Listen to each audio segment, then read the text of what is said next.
Alright, you sons of bitches. Ready to start getting my wood red. So, what I did here was, I cut those bad boys at a 45. Ripped it all the way down with my skill saw to give a sharp edge. Boom. So, that's all that's going to rest on that. Now, I'm not going to rest all the way around that board on that edge. Only the last wet edge that I flip. That way, I can do one, roll it out of the way, and leave it, do the next one. Now, these are going to be two coated, so when I set them up to dry, I'll easily be able to see if those lines come out because the paint was wet, and the line is probably going to show. So next time, I just need to make sure that that line goes down again, which is no problem. I only got 7 of these. And any of my boards that dry in this way will only have it on one side, and I will be sure those sides are turned in on the fence where you won't see them. So that's just a little trick to where I don't have to keep moving these things several times or whatever. Let one side dry and, you know, all that horse shit. So whenever those are done, and what's kind of concerning me is the woods to my touch feels a little wet. And as I look at it, it seems like it may be drying out lighter. Like right here, it's darker and then really light out here. A minute ago, I think this was all dark. So this may be, it was out in the rain too. And was not covered up when I picked it up. So one thing I don't want to do is throw oil-based paint on wet ass wood. Especially at this point. I mean, it would be kind of defeating the purpose. So these 2x4s I know had some moisture on them yesterday. So I kind of got them out in what little bit of sunlight's going on today. But the breeze is really drying this shit out good. Now these bad boys, those were inside. So all good with those. So I've been sitting here killing some time, hanging out with Colin a little bit, bullshitting about things. And trying to let my wood get nice and dry before I throw some of that shit upon them.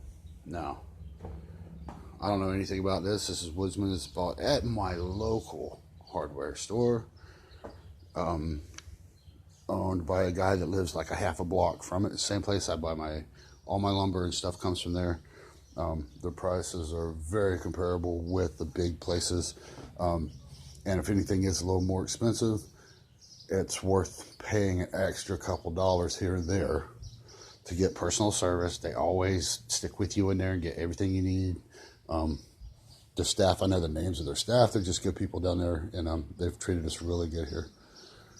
All the wood projects you see, the porch, everything comes from them. Now, I set this bucket up.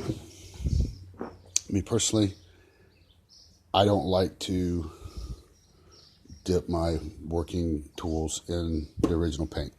I like to keep it separate, and then I paint out of a bucket or something. I keep these. This was a roll-on texture bucket. When I finished with it and I cleaned it out, I made me a work pot, what they call it in the paint world. This is a screen. I used the same screen for years and years and years. That's a small one. Little roller. That's what I'm going to roll this stuff with. But at the end of the night, I'm going to set that down in there like that. Take my hole saw, razor knife, and clean it up. But I cut me a hole in that. Now, if you look, I'm never going to put more than around this much paint in this bucket at a time. So, I'm trying to do this with one hand. That'll go down in there like that, but you'll see, you don't want your roller set right on the bottom of the bucket. Never. So if you do it this way, it hooks on the little thing right there. Boom. Keeps it from rolling flat. Because when that flattens out, you may have had it happen before. Boom, boom, boom, boom, boom. When you go to rolling stuff, there's a little line every, 3 inches or whatever. So, God, that can stick out just like that. I can snap this down tight because this is going to be oil base. Oil base, if there's any place for air to come out of here, it will dry. So I won't stuff a rag in here or whatever, try to plug this hole up. Old school days, these were wooden, and they were rounder. They weren't flat like this. Anyways, then I can pick this up tomorrow and use it again, no problem. I want the roller down in the paint, but I don't want it smashing on the bottom. So I'm gonna be sure my paint level in there is that high. And then whenever I close up a bucket like this with oil base, I'll take mineral spirits or whatever I'm using to cut my paint with. In this case, mineral spirits would be fine if you want to cut it. You don't want to cut this. I'm not cutting it, but to clean it, that's what you would use. I do it to where I don't have to clean up crap when I'm done. I throw it away when I'm using it, except for the handle, of course. I'll clean that. But all my sundries to be thrown away. And there's no cleanup. I don't want to waste more mineral spirits cleaning something than it's worth. Now, this is a used net that I had. If I didn't have these damn plastics everywhere, you can see my stuff. I just quickly kind of laid everything out. This stuff I've had from before. I bought some of these, by golly, brand new. But my fat dumb ass didn't buy the right length. So this one I bought is a little too short. Took me a razor knife, which I do not suggest anybody else do out there that's watching this. But I took a razor knife and cut that, trimmed it off of an old used one of these. Don't want to use a good one because this is going to be ruined whenever we're done with it. So I'll pour my paint in here. Dippity-doo. Set my bucket over there on my table. Like I was saying before, I like to make a table. I don't want these just be these here. Now, I can roll these over. I can set my paint bucket up here if I wish. I can paint off of that side over there if I wish. I can put my paint bucket over here if I want to, whatever I want. Or I can even set up a 5-gallon bucket out here and set my work pot on top of that. Boom. Don't know what I want to do yet. Usually I just like to set up on the table I'm working on, and I can work quickest. But sometimes it also gets in the way of rolling the board. So I don't know how I want to set that up yet.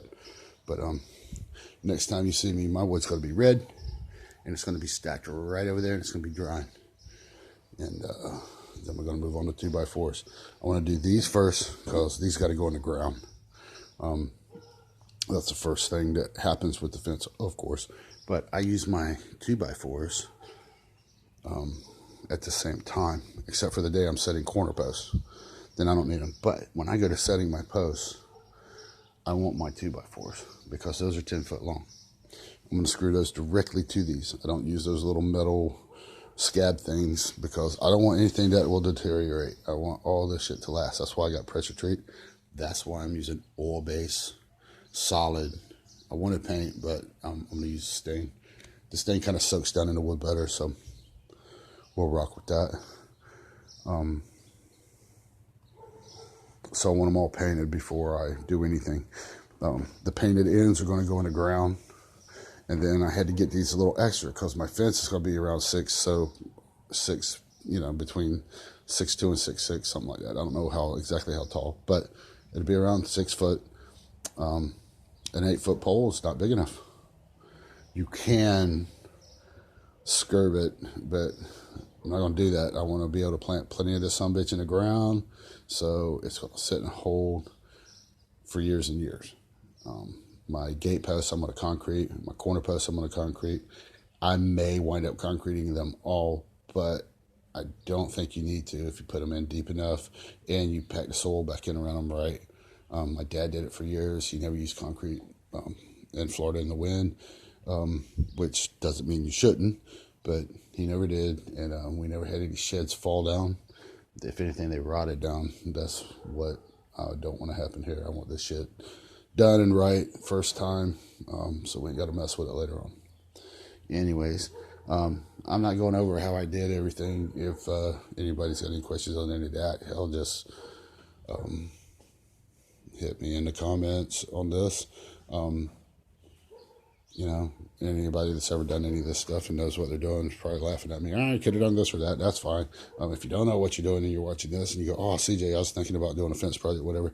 Hell, ask me. I don't know how to do everything, but I am pretty handy and have been around a lot of shit. So you never know what I can help you out with, or try to steer you in the right direction of. Anyways, hope everybody's doing well and stay safe, and I'll keep you up on what's up.